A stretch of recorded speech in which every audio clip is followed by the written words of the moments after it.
आप वात की प्रकृति वाला व्यक्ति रात्रि भोजन कर रहा है, तो फर्मेंटेशन की क्रिया होती है। जब भी आप कोई भी खाना भोजन मुंह में डालते हैं तो सबसे पहले दांतों से चबाने पर उस भोजन में कार्बोहाइड्रेट्स बनते हैं।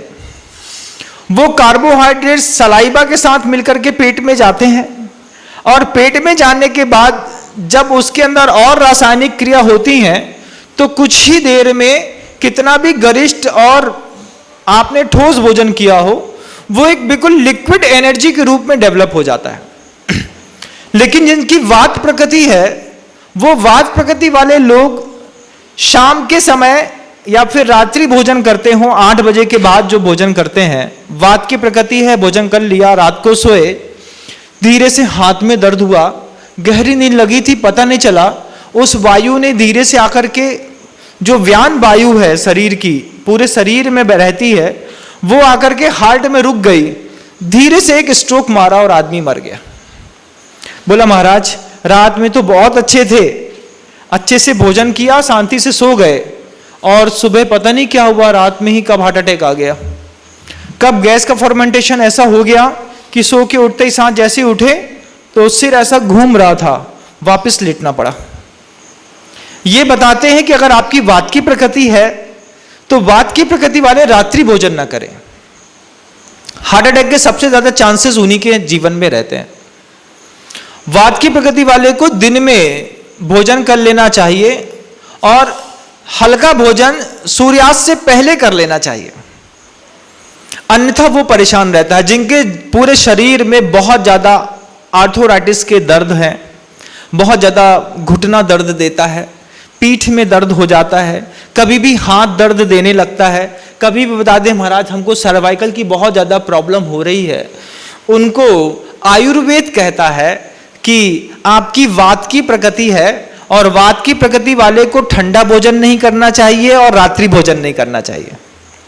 कुछ व्रतियों को भी इस तरीके की दिक्कत होती है, आप गृहस्थों को भी हो सकती है, उनके लिए भी आदेशित किया है कि चावल हमेशा अपनी जवानी का खाना चाहिए। वात की प्रकृति है और आपने ठंडा चावल खा लिया या दही के साथ खा लिया तो वो वात आपके शरीर का और प्रकोपित हो जाएगा। तो जब भी चावल खाना हो तो गर्म, ठंडा वर्जनीय है। आयुर्वेद में ठंडा चावल पेट में सिर्फ उदर सूल पैदा करता है। छोटे छोटे चावल के दाने होते हैं ना, जब वो ठंडे होकर के थोड़े से कड़े हो जाते हैं तो अंदर बंदूक की गोली से कम काम नहीं करते, और हमारे अंदर आदत रहती है अरे थोड़ा सा खा तो लो, काम करना है।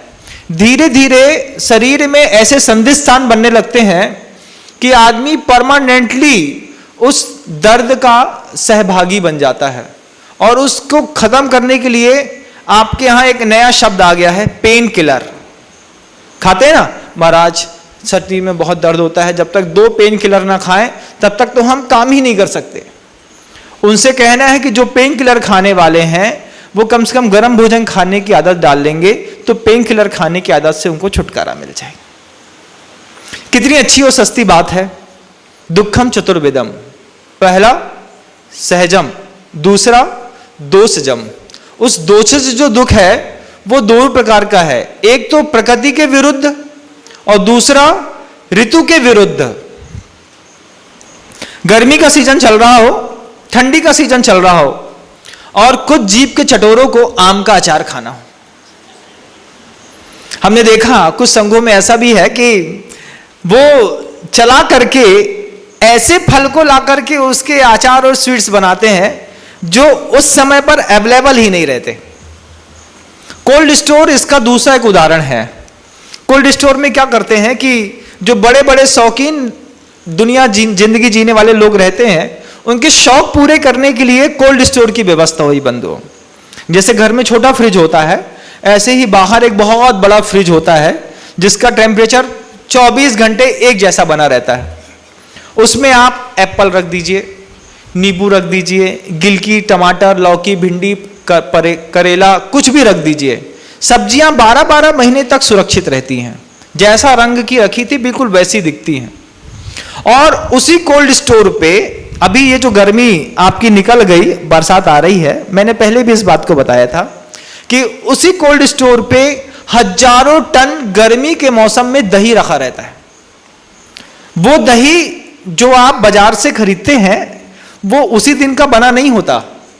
ठंडी के दिनों में जब भैंस और गाय अतिरिक्त मात्रा में दूध देने लगते हैं, डेयरी फार्मिंग करने वाले लोग उस अतिरिक्त मात्रा में सस्ते मिले हुए दूध से ठंडी के दिनों में दही जमा देते हैं।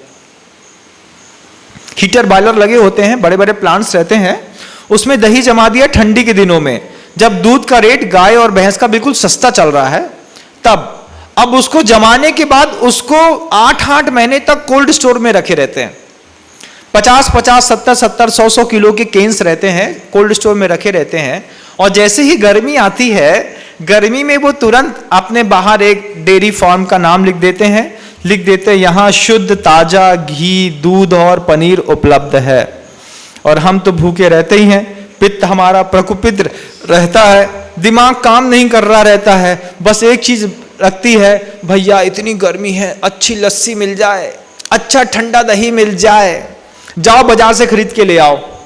अब आपको ये नहीं पता कि बाजार से खरीदा हुआ जो दही है वो आपकी प्रकृति और ऋतु के कितना विरुद्ध है। कि ठंडी की ऋतु में जमाया गया जो दही है, अगर आप गर्मी ग्रीष्म ऋतु में खा रहे हैं तो निश्चित रूप से वो है आपके अंदर कोई विशेष प्रकार के रोग पैदा करता है, जिसमें सबसे बड़ा है उदर सूल, कोलाइटिस। देखा है कभी आंतें सड़ जाती हैं, वो कैसे सड़ जाती हैं? कभी आपने देखा कि जब यह जो दोषज है, ऋतु के विरुद्ध जो कोई फल फ्रूट्स या दही है, इनको आपने दूसरी ऋतु में उपयोग किया तो शरीर के अंदर आंतें धीरे धीरे सड़ने लगती हैं। गुरुदेव ने एक बार बहुत अच्छी बात कही थी। गुरुदेव ने कहा कि कोल्ड स्टोर में रखे हुए पदार्थ का रंग तो नहीं बदलता, लेकिन अंतरंग बदल जाता है। बात फिर से कहूं, फ्रिज में या कोल्ड स्टोर में रखा हुआ कोई भी फ्रूट्स है, सब्जी है, फल है, स्वीट्स है, इसका रंग नहीं बदलता, लेकिन इसकी प्रकृति, इसका अंतरंग बदल जाता है। और जब हम कोल्ड स्टोर में रखे हुए किसी भी पदार्थ को भोजन के रूप में उपयोग में लाते हैं तो शरीर में एक विशेष प्रकार के दुख पैदा होते हैं। दुखम चतुर्विधम, 4 प्रकार के दुख इस शरीर के माध्यम से जो हम भोगते हैं। बंधुओं, आज के उद्बोधन का वो विषय है जो पंडित भूरामल जी ने वीर सागर जी महाराज को समझा रहे हैं। सौभाग्य से वो मुझे याद आ गया और समय की अनुकूलता मिल गई तो मैं आपको बताने का प्रयास कर रहा हूं। आप देखिए कि कितने ऋतु विरुद्ध आहार हम करते हैं, प्रकृति विरुद्ध आहार भी करते हैं। इसमें एक सम्मिश्र योजना भी है कि किसके साथ क्या भोजन करना। जामुन खाने की चीज तो नहीं है, लेकिन अगर आप गृहस्थ होकर के खाते हैं तो आयुर्वेद कहता है कि वो पचता है काले नमक से, उसके साथ वो खाएंगे तो पच जाएगा। अगर आपने बहुत ज्यादा केला खा लिया है तो उसके साथ संयोजना बनानी पड़ती है थोड़ी सी छोटी सी इलायची की। कि मान लीजिए बच्चे ने अच्छा सुगंधित केला 6-7 खा लिए, अब मां को लग रहा है कि पेट दर्द करेगा तो मां प्यार से उसको 2 इलायची खिला देती है, केला पानी बन के पच करके बाहर आ जाता है। ऐसे कितने भी प्रकृति विरुद्ध आहार हैं बंधुओं जो हमको जानकारी नहीं रहती। हम क्या करते हैं, ठंडी के दिनों में मैंने देखा कि लोग गर्म चाय पीते हैं, और जो आजकल जिम जाने वाले ट्रेनर्स जो बहुत कुछ सिखाते हैं विटामिन्स और प्रोटीन्स के लिए, तो उसमें जो सप्लीमेंट्स दिए जाते हैं प्रोटीन्स के, उसमें पता नहीं क्या मिला रहता है।